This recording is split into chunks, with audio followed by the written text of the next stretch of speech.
Hey guys, how's it going? My name is MikeTheTech and welcome to another GameSalad tutorial.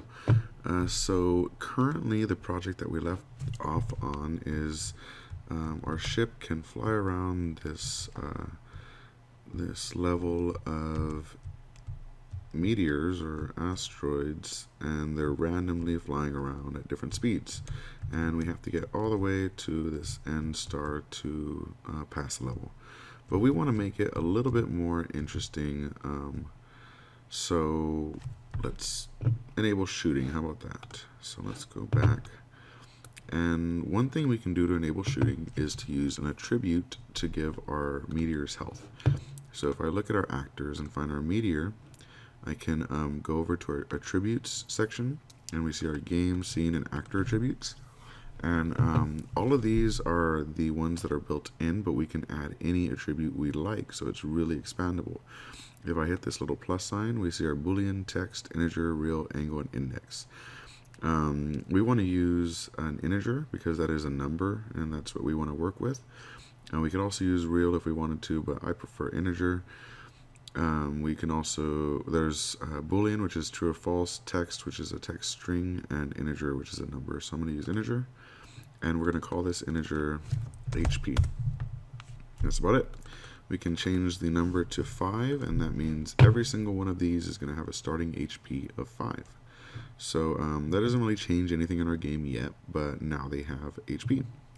So now let's add a graphic for our UFO to be able to shoot. So we'll add a plus sign on the sprites library, and I'm using the Kenney.nl pack that we spoke about in the previous videos. And what color is our ship? Is it green, I think? So let's choose a green laser. Yeah, a green ship, green laser. And then we'll create an actor. Actually, we can even drag this here and then rename this actor laser. Now the reason I did that by dragging it into the room first is because then it retains the proper size, and I didn't want to have to type this in the width and the height after importing the image, so I just dragged it in first, created the actor after, and it already knew the width and height of our image. So then we'll go into, actually let's go ahead and go into our laser, and let's create a function for it to move. So let's go to behaviors, and then we're just gonna find move. Perfect. So we'll drag a move, and the direction we're gonna go is 90 degrees because that's up, and we'll say at a speed of 400. Just arbitrary, I don't know what 400 is, if it's fast, slow. We're gonna find out once we drop it into our scene. The direction is relative to the actor in an additive way, that's fine. And then whenever one of these bullets is created, which we can actually drag one into the scene now just to see how fast it goes. Let's put it there, and let's hit play. That's actually pretty good. That looks pretty good. So we'll leave it at 400, and we'll delete this laser right here, and we'll go into our player actor, and we're going to create a role.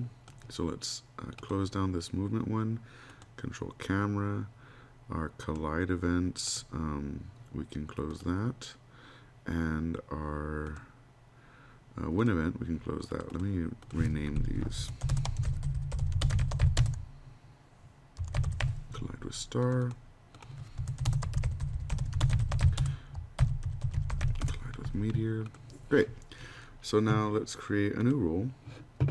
And we want to basically, when we press a key, when we press space, we want to create an actor. So we'll say when a key is pressed, and we'll choose the space bar. You could type in SPACE here, or just hit space, and then we want it to do something.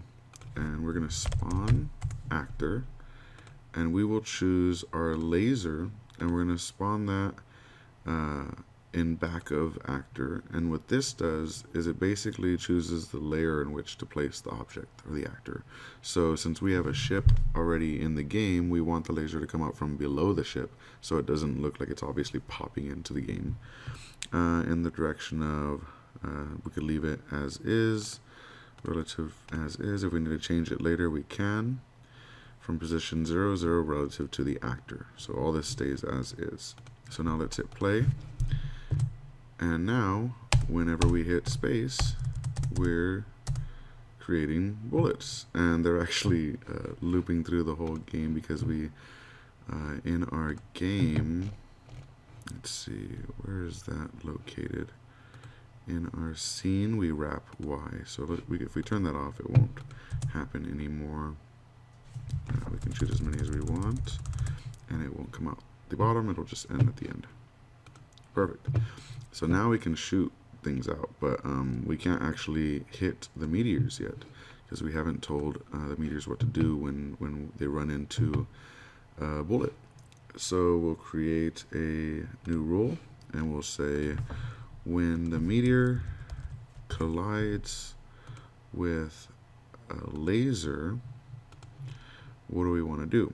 Well, we want to change an attribute, and the attribute we want to change is what we set up earlier, our HP. So we're going to go to Meteor and then choose HP, and you're going to change that to, now instead of just typing -1 or 1 in this case, because we want it to take away 1 health, we actually need to input the current HP and then subtract 1. So we're going to go to attributes again, Meteor, and find HP, and then we're going to type -1 and hit the green check mark. And what that's going to do is it's going to say change our HP to whatever it is right now, -1. And then I believe, yeah, we can get rid of that. So when it collides with it, it'll subtract 1 from the HP. Now we also need to make sure that the laser goes away after it hits the meteor. So let's make another rule, and we'll say in the laser actor, when it collides with the meteor, destroy self. So that means every time it hits a meteor, it'll destroy itself. Let's just make sure this works. And it destroys itself, destroys itself, destroys itself. And if we could see that meteor's HP would be going down a little bit. Great. So we can go into, let's see, what do we want to add next, right? Our meteor. We have to do a check. We'll set up a rule, and we will say if our attribute HP is equal or lesser than, is that the right one? I'll just put if it's equal to 0, destroy. Right. So then we'll hit play, and now when we go over here, 3, 4,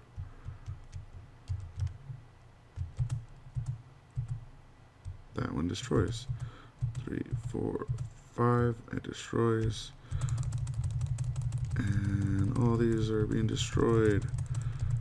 And we can easily get to our star now. So I know it's not too exciting yet because there's no effects, no explosions, things like that.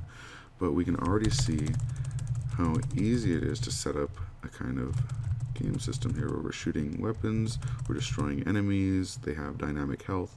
And yeah, so we will add more to this shortly. But that's the end of this tutorial, and thanks for watching. Peace.